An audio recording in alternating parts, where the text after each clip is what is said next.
Thank you so much for joining. This is the Bronx Community Board 12 Parks and Recreation Committee. And we have today a presentation from the Bronx River Alliance about Shoelace Park Master Plan. This is a plan that, just a second, let me get reading. BxCB12. The Shoelace Master Plan is one of our favorite parks in the district, not our only favorite. And it spans from about Gun Hill Road to all the way up to 233rd Street. And it's just a really stellar park that needs a lot of improvements. It's right on the Bronx River. So this plan has been in the works, has been actually publicized and for over 10 years. And we have the Bronx River Alliance today to tell us about it. And we really want to, as a community, highlight this plan because with all the flooding that we've seen, we really want to flag to our elected representatives that, hey, we need more funding to get to fix this park and make it better for decades to come. So we're joined here by Anthony Martinez. Thank you so much. You're the Bronx River Administrator. Feel free to introduce yourself.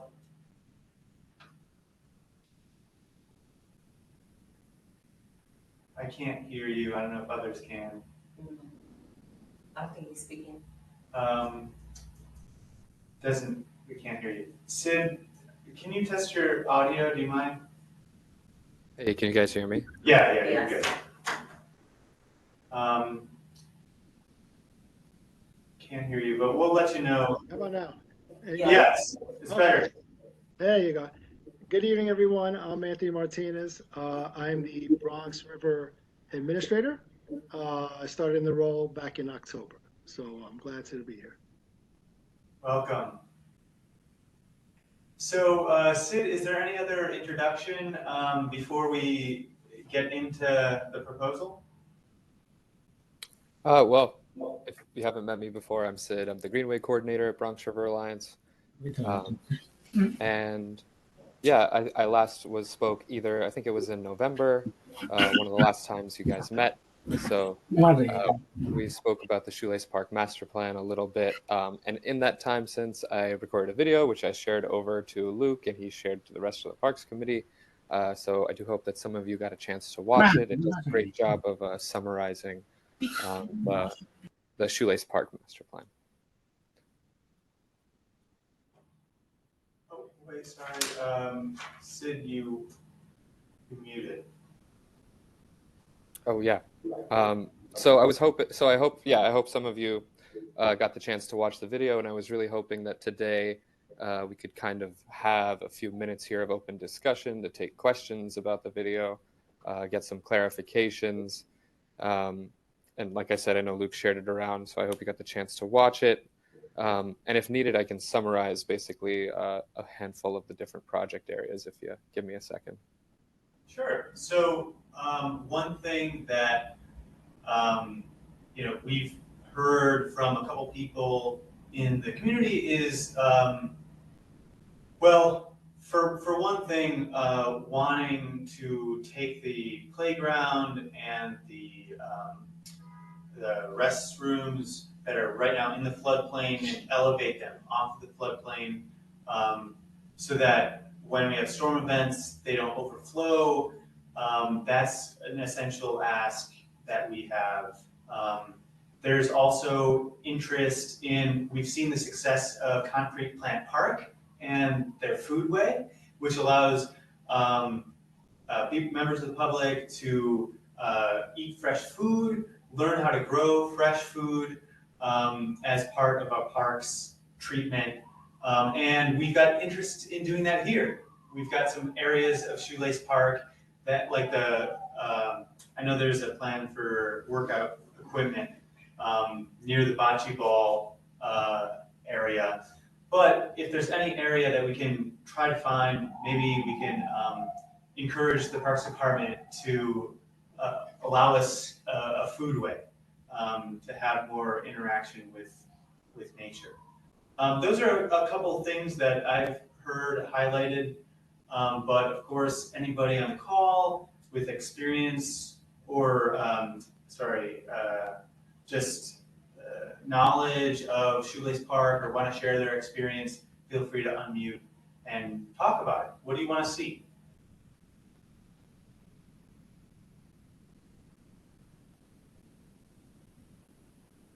I got a question. Are they gonna keep the bocce court even though nobody plays it? That's a great question. Sid, do you have any recollection what the plan for the bocce court is? It's a underutilized space. I'm not sure how old it is, but it really could use some revamping or some other type of programming. I don't know off the top of my head. I'm going to ask any of the parks folks on if they know about the bocce ball court and the plans for that in the future.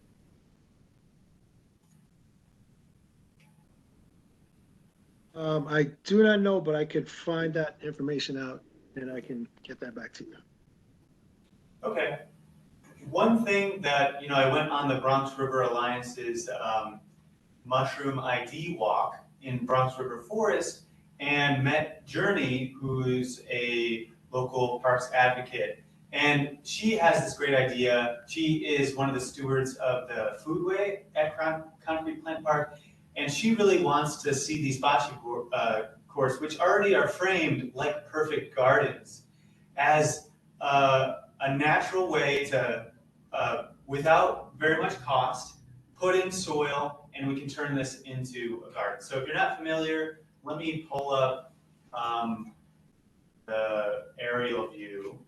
So I will share the screen.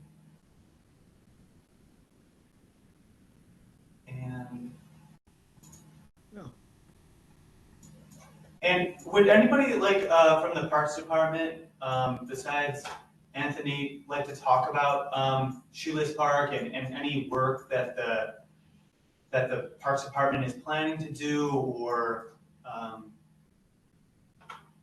any vision for the future for Shoelace Park? Do we have a representative from from Parks Department on the call today? Hi, how are you? My name is Juan Cortez. I'm a new parks manager in District 12 and District 11. Unfortunately, I would like to give you more information, but I'm new in the Bronx, so I came to the Bronx like 3 weeks ago. So I'm more than happy to learn as much as I can about this new project. Well, thank you so much, Juan, and it's so nice to have you on this call and a part of this community.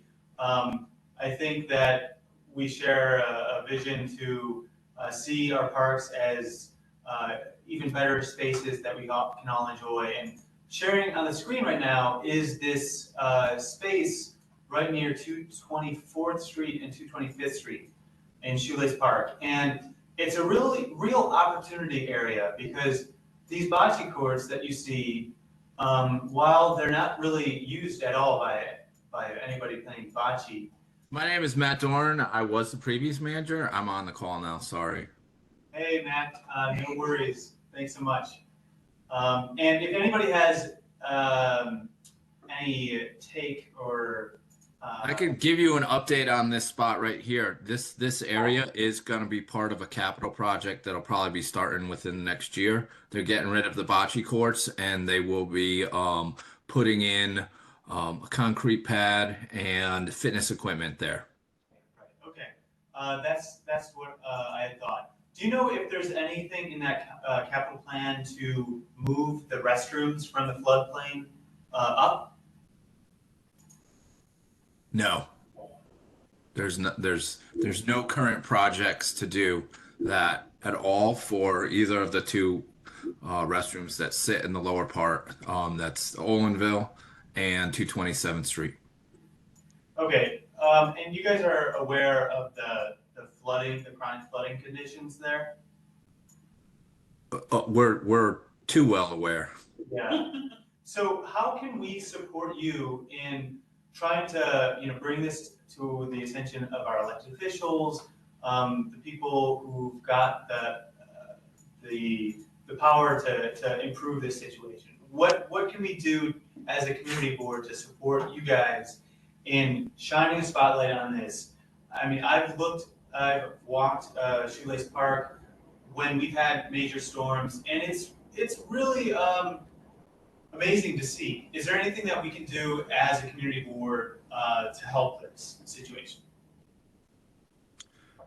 Well, you can communicate with your elected officials, and Anthony. I see Anthony Martinez. He's on the call here. He's the administrator for the Bronx River Parks, and so he's a current key player in this. But it's communicating, I would say, with the community board, and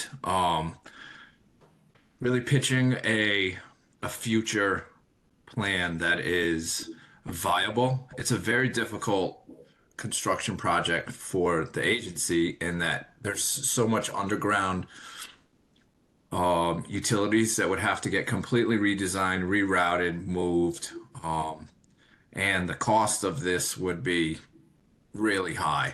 So, and right now, with the state of the financial situation with the city, the Parks Department doesn't have any available funds for these, even though we might have proposed a plan, many years ago to change these locations. Currently, it's not a viable plan right now, but that doesn't mean it can't be. Aggie, I see your hand is up.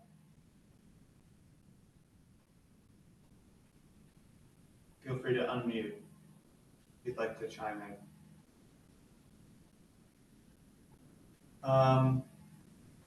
While we, right now, the state is figuring out their budget. Bronx Community Board 12 is represented by one of the most powerful people in the state, Carl Hasty. And I'm wondering if the board, and we don't have a quorum tonight for the Parks Committee, but I think that I'd like to try to write a letter on behalf of the board, if it's amenable, to urge our state representatives, our city representatives, to fund a project like this. Every time that it floods, this storm runoff floods our playgrounds. So it's really important for the health of our kids in the community to relocate these utilities and these restrooms. Other questions or comments? Sid, when you look at the Shoelace Park Master Plan, what do you see? What opportunities, maybe are we not considering right now? So the Shoelace Park Master Plan does detail, I think obviously the biggest and most eye-catching part of it is moving resources out of the floodplain, right? But it does also talk about providing better access by fixing up the ramps from Bronx Boulevard. I think that's the road right there. And as you know, there's probably 2 or 3 spots there that could use some fixing.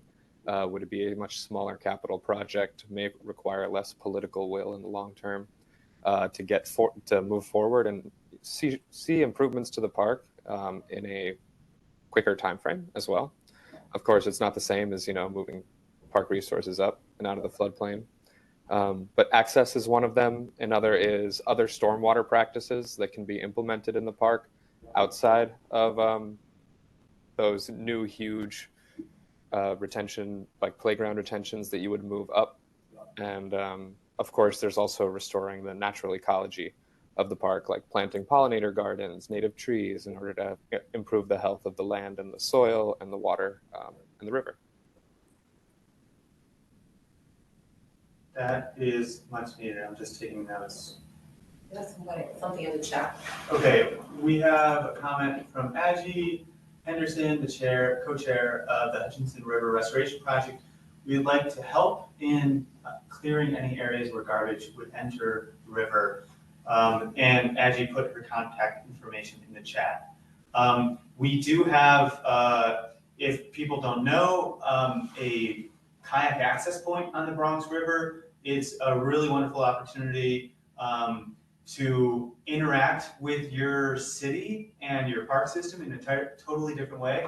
I've gone down it a couple of times, and it really is an amazing opportunity when you get to paddle along the Bronx River, because it feels like you're in a different place entirely. It gives you peace of mind. And I think that's when we're able to interact with our natural environment, it can give us a real sense of calm. So that's why we want better access. So I want to hear from other committee members to hear your perspectives. I know we don't have a quorum, but we do have a couple committee members on. What do you think about writing a letter to our elected officials to urge them to fund these much needed enhancements at Shoelace Park? Ted, do you have, what's your thoughts on this? Sorry to call you on the spot. Did he hear you? I don't know. Ted, James, are you on the call? Can you hear? Beatrice, what do you think about writing a letter like I this? agree, I think we should, I mean, Okay. it doesn't hurt, the Yeah. more we push, the more we may get, it doesn't hurt. Great. Okay, other comments? Anybody from the public wish to speak about Shoelace Park? So Sid, we will keep you in the loop, and thank you for attending. We still have a couple other items that we'd love the Parks Department to stay on for. But I think the game plan here is we'll draft a letter highlighting different things like we've discussed tonight: access to Shoelace Park, ADA access, stormwater retention facilities, restoring natural ecology, moving some of those playground and other amenities like restrooms above the floodplain. And we'll include that in a letter and we'll send it to you. One thing, if Yeah. I could just interrupt, there's two parts to getting a capital project going like this. First is doing exactly what you're talking about. The second is identify what the cost is going to be in the current market, and it's constantly changing. And so Valerie from the commissioner's office is on right now, and she could correct me if I'm wrong, but you could also request for the parks capital division to put together a very vague estimate. It wouldn't be a detailed estimate because a lot of that stuff would come out in the design and development of it, but a ballpark area of what the total cost would be. And then you'd have those two pieces of information to move forward. That is really great advice. Valerie, would we connect with your office to talk about that, you think? Yes, you can put it in writing and put an email for your request, what you're asking for. Matt is absolutely right. Okay. Yeah, I think I have it. That is great advice. Thank you so much. And we love hearing that type of feedback because it helps us be better advocates for you. You know, we know that our Parks Department is chronically underfunded. I think we probably speak for all of us here that that's not right, and we want that to be different. So we appreciate you so much for helping us help the community. And Sid from the Bronx River Alliance put his email in the chat. That's greenway@bronxriver.org. Okay, any other comments before we move on to another item on the agenda? Is anyone from the Department of Environmental Protection here tonight?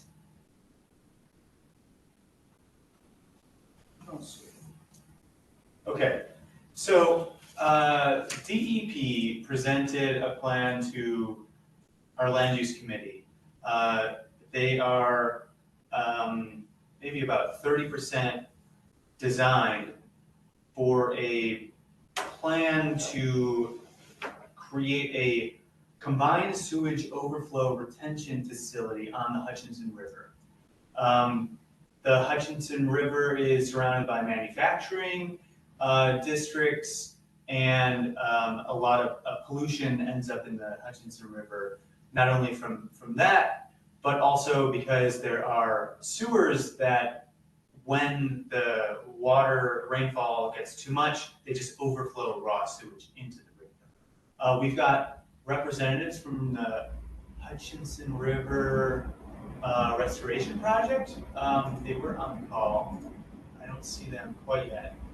Again, but they're the stewards of the river, and they really don't have any access, any formal access, like we do on the Bronx River, which has seen decades of organizing to help improve park systems, greenways on our Bronx River. We also, this community has the Hutchinson River, but we don't have access to it. Literally, there's no way to access this river in any kind of legal way. So how do we keep a river healthy? Well, if our governments aren't going to do it, we rely on stewards like the Hutchinson River Restoration Project, and they need access. This project to reduce the amount of combined sewage overflow into the river is a great plan, but the concern is that the city is embarking on once in a generational opportunity to purchase land right on the Bronx River, right on the Hutchinson River. And I think that DEP should, like it does with other projects along bodies of water, provide access to the waterway. We have, there's been concern that this facility is maybe too close to a kayak access point, and I'd like to point out that there are several other facilities, combined sewage overflows throughout the city that overlap with kayak access points, so it's not it doesn't preclude us from taking action. And I've also heard that the Parks Department is reluctant to maintain any kind of facility here, probably due to the current state of our budget as a city. But I really want to highlight that the Parks Department provides river access in other neighborhoods like Manhattan, right at combined sewage overflows, at Dyckman Street, on the various piers on the West Side Highway. And what we're asking is for the Parks Department and the Department of Environmental Protection to get together and say, hey, we're only 30% through this design. We're buying waterfront real estate. Let's see how the community can benefit, because our stewards need a way to access, and our river needs the help. Because it's, first, you have to, if you want to improve the health of a river, you have to be able to access it. And this, while it's in a neighborhood where there's a lot of industry around, you might not think, oh, it's the most ideal site. The Parks Department and the city are doing amazing things on bodies of water. In Hunts Point, they've got Bloomberg put in beautiful riverside parks. Thanks, Tolene.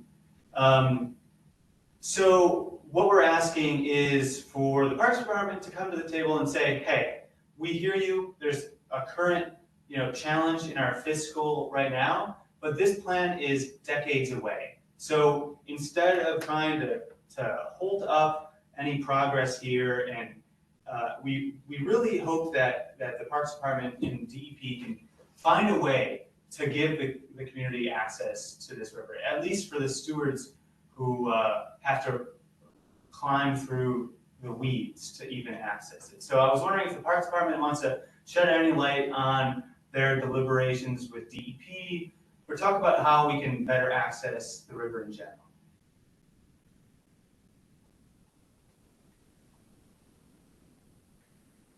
Um,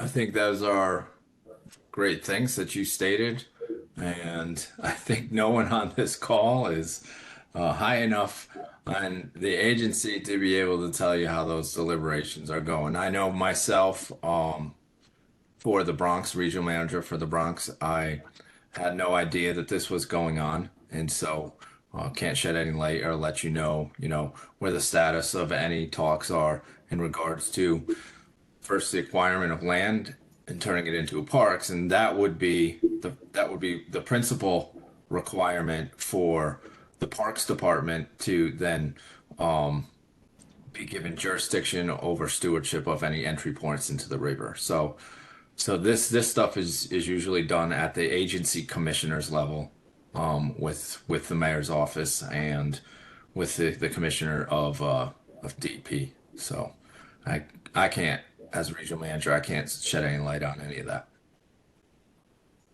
Okay, do you know, are there any opportunities that the Parks Department is looking at to provide access to the Hutchinson River? There's currently no access at all. There's nothing currently going on, and that area on the eastern part of the Bronx, right there. I manage all those community boards as well, so I'm not aware of anything. There are some big construction projects coming up for the Hutchinson River Parkway, but nothing that is where the goal is parkfront property on the river or river access that I'm aware of in that corridor. Yep. So let me share my screen here, because this is it's a really interesting spot. Just one second. So this is, I'll zoom out. This is really at the outer edges of the city, and it's right by Bowler Land. And this DP is obtaining some of this roadway to put in a combined sewage overflow retention facility underneath, and they're going to have a little processing plant here. They're buying some of this river access, river land right here. Don't quote me on the exact dimensions. I think it's around right here. And it really provides a wonderful opportunity for the city to take advantage of some of these projects and view them holistically. So thank you so much for providing your experience and your feedback. I think what I would like to do is try to write a letter to DEP and CCing the Parks Department to say, hey, our river needs access. You're buying riverfront property. Please, please, please consider including this in the scope, especially since they're only about 30% with the design. And they haven't even begun certification of their zoning processes. So I was wondering if other committee members want to have any opinions on this, any community board members, members of the public, talk about their feelings on this ask. This is the type of project that won't be completed for another 10, 15 years. So we're envisioning a neighborhood 15, 20 years from now, and the reality might be very different from today in terms of land use, in terms of how people want to access their environment. So other committee members, what are your thoughts on writing a letter to this effect? Ted, Beatrice, do you have any? I think that this is something that it's a great conversation to have with combined committees. So like land use department, our environmental committee and parks. So I think this is something we need to bring to the table to other board members and then decide where we want to go from there.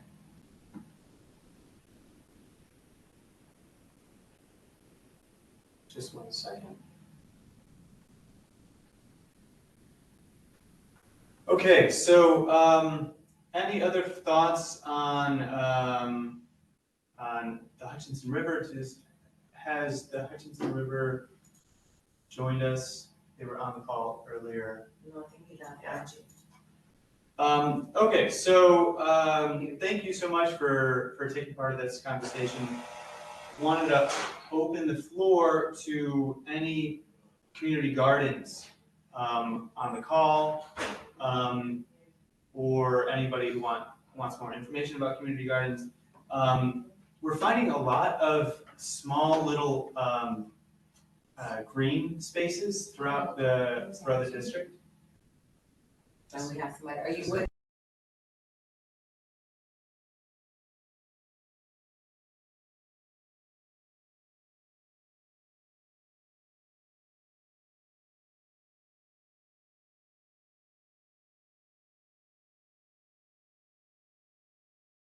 Or the email. Sorry, just 1 second, guys.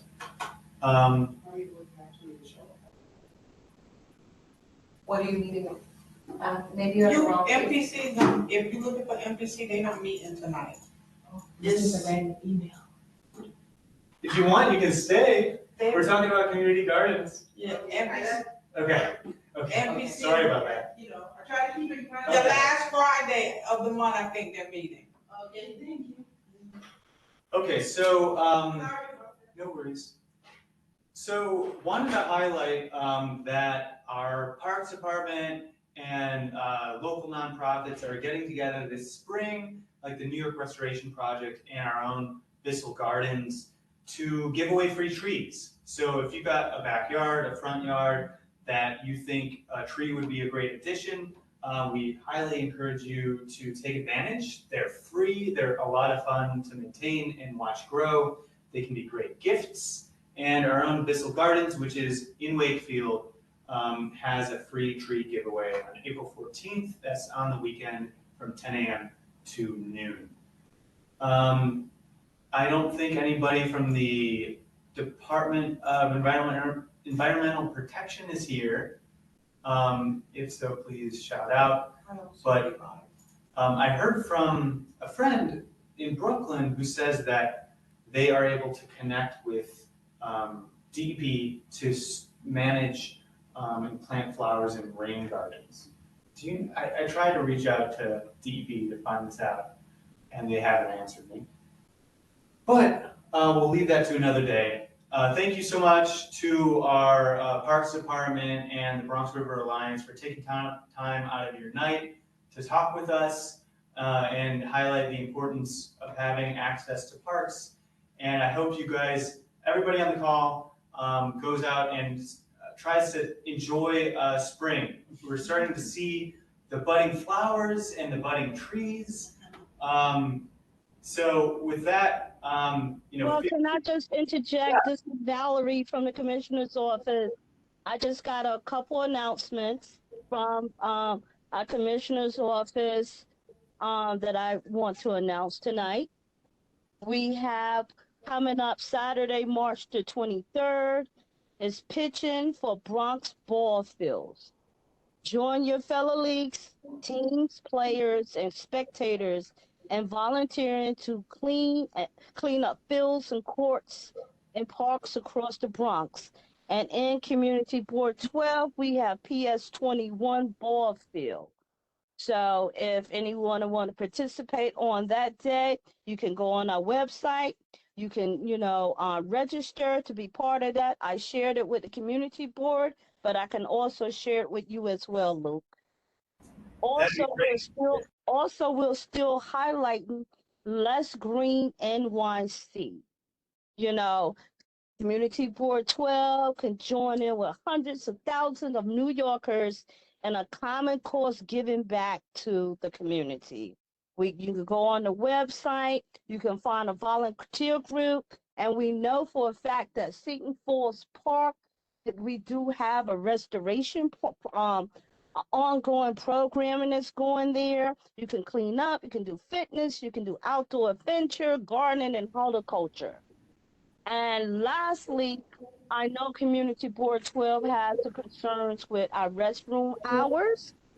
As a reminder, March the 11th, until May 26th. The public restrooms will be open from 8 a.m. to 5 p.m. Memorial Day until Labor Day, 8 a.m. to 7 p.m.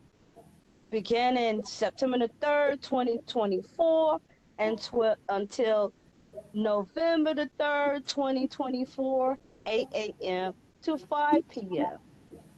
November the 4th to 2024 until March the 9th, 2025, 8 a.m. to 4 p.m. And that's all I have from the commissioner's office. Thank you so much, Valerie. Just one quick question. When do the bathrooms open? They begin March 27th? Well, the regional manager, Matt Doran, is on, but the bathrooms are open now. Correct me, Matt. Could you help me out on that? The bathrooms are on right now, and they're open every day. Valerie was just stating to you our staggered closing hours that are based around daylight savings time, and then based around the busiest season we have for park goers, which is Memorial Day to Labor Day. So Memorial Day to Labor Day, you're going to have your longest hours of public restrooms opening, and till 7 p.m. And right now they're till 5 p.m. And during the winter, when it's cold and getting dark at 4 o'clock, they close at 4. So that's all. Thank you, Matt. Granted, and I will state one thing just for this is an unofficial statement. We lock our bathrooms, and each community board has a parks district that goes around and does it. Obviously, we cannot lock all our bathrooms at the same time. So as much as we state that it is a general time that we'll keep them open to, we have crews that go around doing it that get caught in traffic, and it takes longer than usual sometimes. So sometimes maybe the one they're starting on might close 10 minutes a little bit earlier than the time, but then there'll be plenty others that close later than the time. So it's just a operational, logistical fact of moving around the city. Understood. Valerie, would you mind putting your email in the chat? There is our Education and Youth Services Committee Chair, Helene Dickerson, would like to connect. I see that we're joined by somebody from DDC, Eric. Hi. Are you with? Hi, yes. Good morning. Good evening. Sorry. How are you? No worries. Do you by chance are you affiliated with the Hutchinson River Greenway or Hutchinson River CSO Retention Center? No. So I'm associated with the Mudley Lane Sewer and Sidewalk project, the water main and sewer installation on Mudley Lane between Cranford Avenue and Neary Avenue on Mudley Lane. That's the project I'm associated with. Okay. Do you want to give an update tonight, or? Yeah, of course. That's why I came on. Sorry, I kind of got home late from my second job. So I just got home, and this is why I kind of hopped on really quick. So yes, we are very ahead on schedule. So the project originally was supposed to end on August of 2025, but the contractor had expedited his work. So the actual work of the sewer main and the water main work has been completed. The only thing that has left to be done is the restoration of the sidewalk, the curb, and the road. And currently, we are in the midst of finding a subcontractor to complete the work. There's a minority agreement that we have to complete on the contract, and now we're really just finding a contractor to complete the restoration work, and we're in the midst of that, and it should be done. We should find the contractor, which is called intercontracting. That's who we hired for the project to do the construction work. They're planning to find a subcontractor by May, and the work should be completely done by June. So we should be about a year and a half ahead of schedule to be done with that project. The department. Thanks so much, Eric. What's the location of that project again? So it's on Mudley Lane between Cranford Avenue and Neary Avenue. I think I remember. Did you share that with us? Was it at a Department of Transportation meeting? Correct, yes. Yeah, so that meeting is, I believe it's Thursday. Yeah. You should definitely share that at that meeting. Yeah, well, I got the link to that one as well. I definitely will. Yeah, so make sure you share that one too. Yeah, I'll definitely make sure to hop on that meeting as well. Let Thank you guys know. Any last words from anyone on the call? Really want to thank you guys from the Parks Department and the Bronx River Alliance for taking the time out of your evening. Thank you. Appreciate it. All right, without further ado, have a wonderful night, everybody. Thanks so much for joining. Good night, everyone. Thanks for having us. Good evening. Thank you.